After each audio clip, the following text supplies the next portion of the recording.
Right, it's 11:17, and of course it's Friday, so you know what that means. Yes.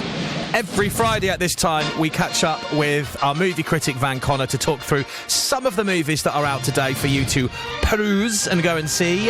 Sometimes they're on streaming, sometimes they're the big ones that you can go and see in the cinema.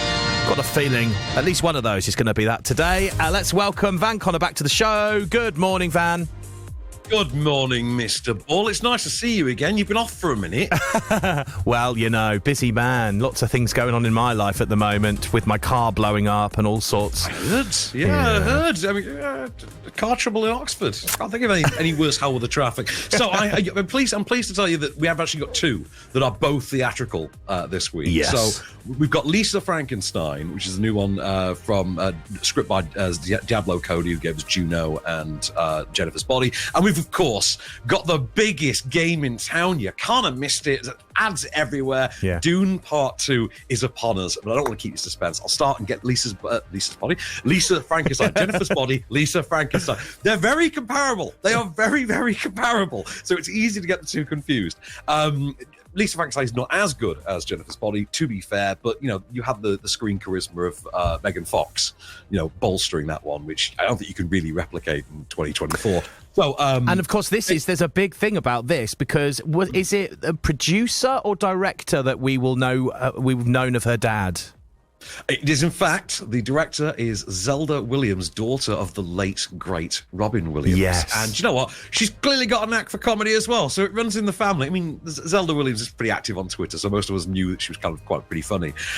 So this is the story of Lisa, who's set in 1989, small town in the Midwest. She's a goth, effectively. She's really into The Cure and Morrissey, and she really loves hanging out in the local cemetery, and she forms a sort of romantic, idealized attachment to this grave for a young man. There's a statue of this young, handsome-looking man whose name is Frankenstein.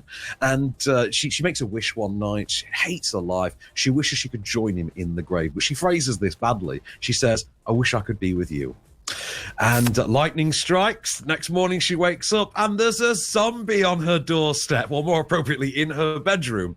And he has no designs on anything other in the universe than being with her. And this leads to a cacophony of violent murders and accidental deaths, all of which are in service to basically harvesting body parts for Lisa to gain the fully realized form of her dream man. I've got a clip for you. This is the pair basically bonding over music by a not uniconic 80s band.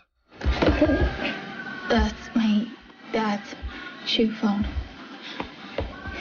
He got it for free with a subscription to Sports Illustrated.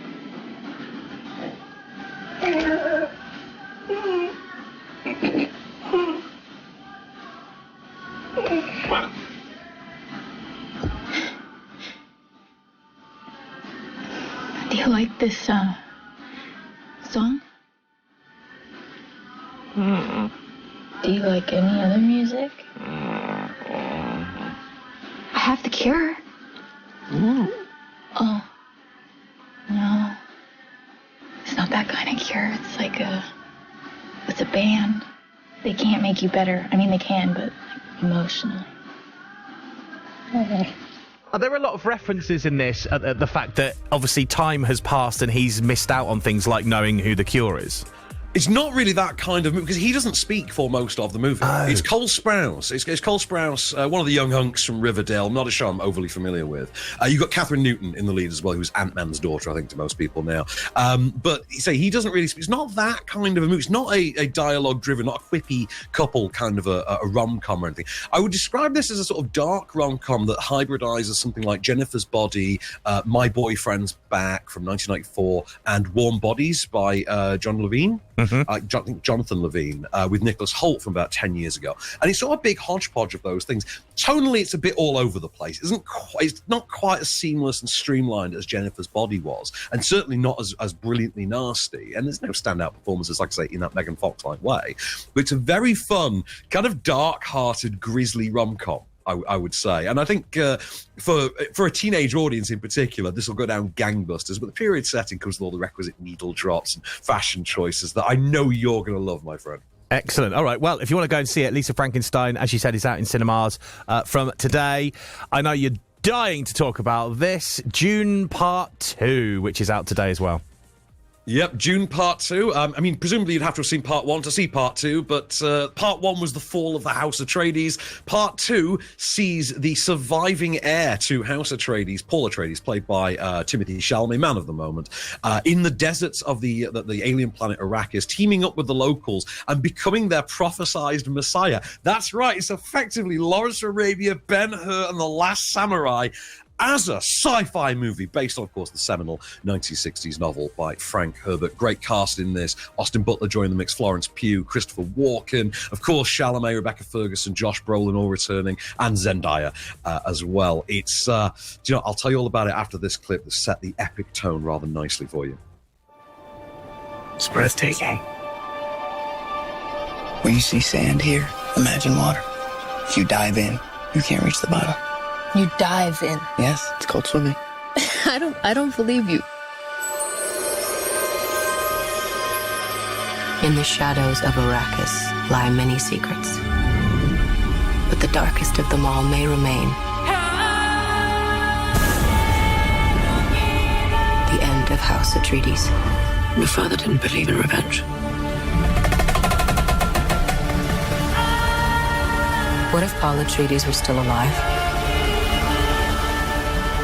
I've seen the trailer to this and it looks absolutely incredible. The cinematography, wow.